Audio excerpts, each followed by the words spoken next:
people will leave behind, the world we will leave behind for our children will critically depend on how together we deal with these three overarching crises. The first of these is the crisis of inequality, the consequences of which were exposed dramatically during the COVID pandemic. Writer Arundhati Roy said that COVID-19 is, of course, a virus, but it is also an X-ray, one that reveals in all its starkness the kind of world that we have built. If we look unflinchingly at this X-ray, what is laid bare are the catastrophic consequences of unconscionable levels of inequality, both between and within nations. In my own country, India, Prime Minister Modi ordered a total countrywide lockdown with just 4 hours' notice. He asked people to work from home, cruelly indifferent to the reality that 9 out of 10 workers in India are informal workers with no social security who feed their families what they earn each day.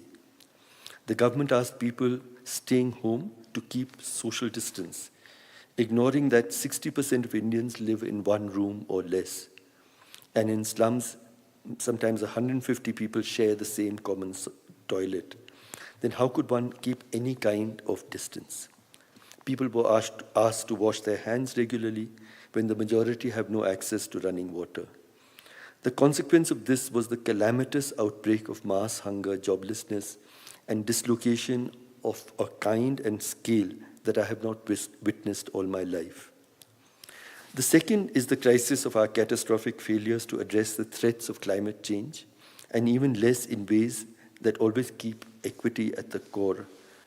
But the third crisis is what I would most want to focus on, and that is the crisis of our failure to live with peace and goodwill with people we see as different. We today inhabit a world in which the odds are high that your neighbor will not look like you, worship like you, speak your language, eat, dress, sing, dance, love like you. The question this raises is, how do we respond to these people who we feel are different?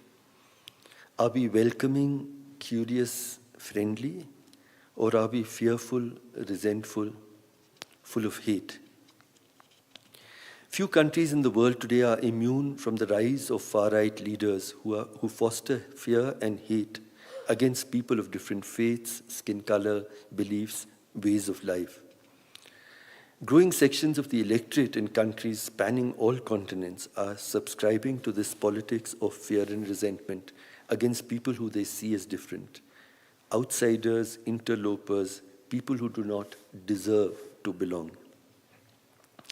Democracy and fraternity are in these ways being slowly but surely snuffed out in many parts of the world by the politics of hate, fear, and inequality. To a much larger project of imagining and striving for a just, humane society, one critical contribution which the cultivation and nurturing of empathy can make is by building social solidarities.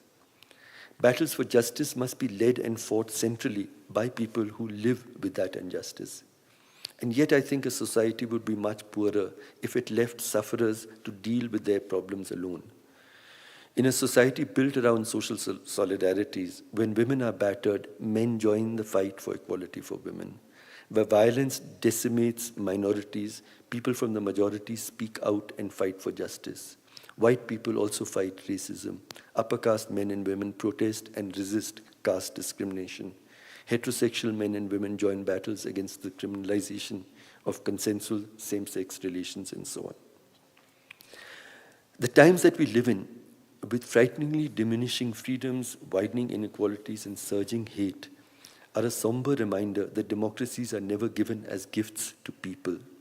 These are forever works in progress, always to be claimed and reclaimed, but continually also threatened by power.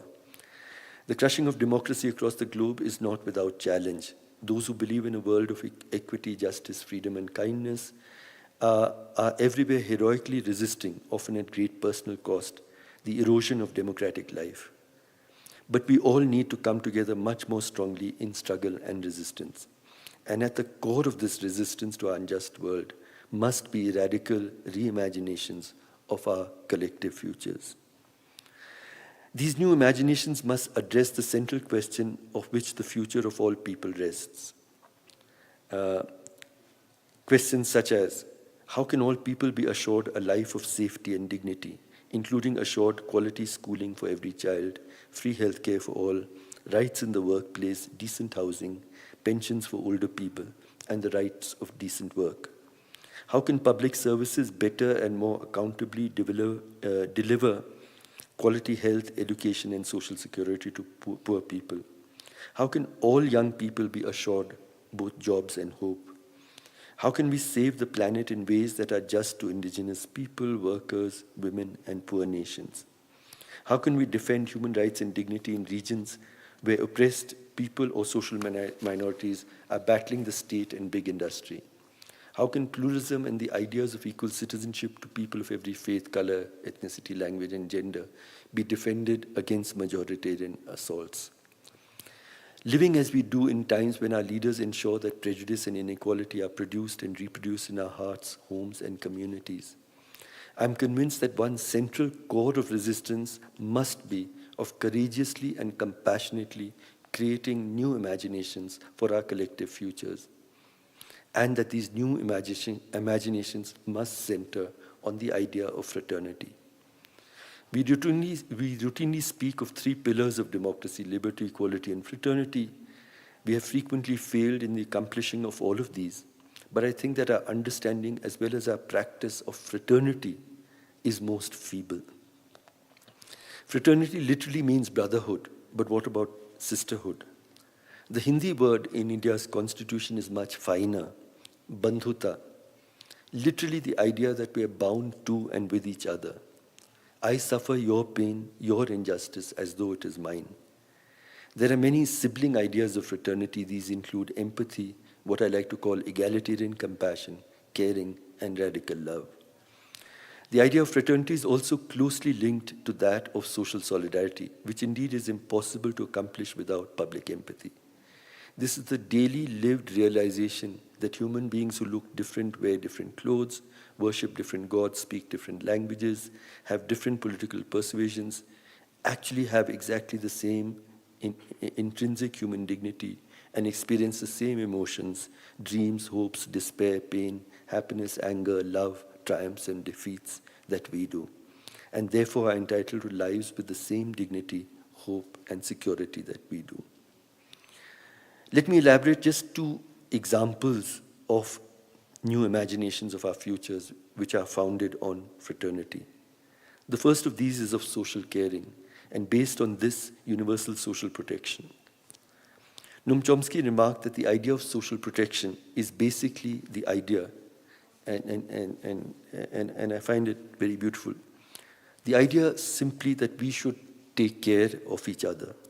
To me, there is no better encapsulation of the imagination of the good state, a state which must be founded on the ethics and politics of social solidarity, on the continuous mindfulness of the obligation of the state to care for every person, weak and strong.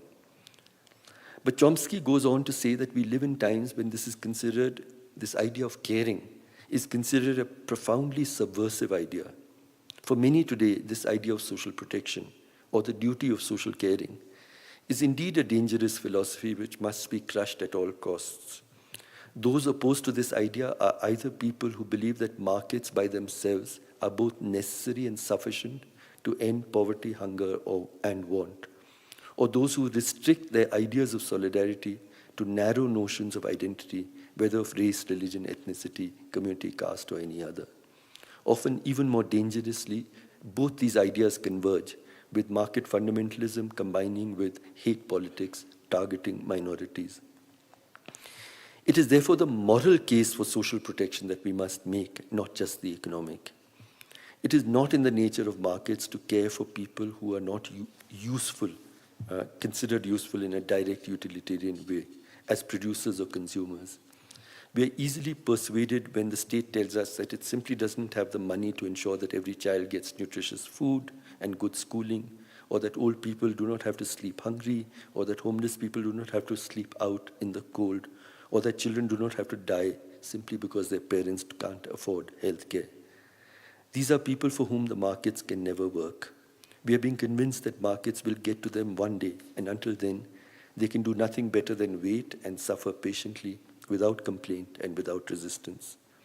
We must robustly oppose their being thrown into the already crowded zone of our collective amnesia. We must also question the assumption that the pursuit of the highest pace of economic growth should be in itself the highest goal of society. A market society pursues exclusively the goal or mirage of rapid economic growth. A good society must also preoccupy itself with everyone left out of this growth story. For this, people of every social class and identity must be involved in a huge public debate about what is that floor of human dignity below which no human being should be allowed to fall. For me, we should imagine or build a new social contract in which no child will sleep hungry, no child will sleep under the open sky, no child will be sent out to work instead of to a school which is as good as a school for any child her age. No person will be subjected to discrimination or violence because of her identity. No person will be denied free, good quality health care, and no person will have to work or beg to live with dignity. We must demand that we find the resources for all this by greater taxing of the rich. For all of this to be possible, we first must reclaim that idea which Noam Chomsky spoke about, that we owe it to each other as human beings, that we take care of each other. Injustice to you is chains also on my feet. Your hunger torments me. Your pain brings tears to my eyes. Our imaginations for our shared futures require the nurturing of these ideas of solidarity and fraternity, of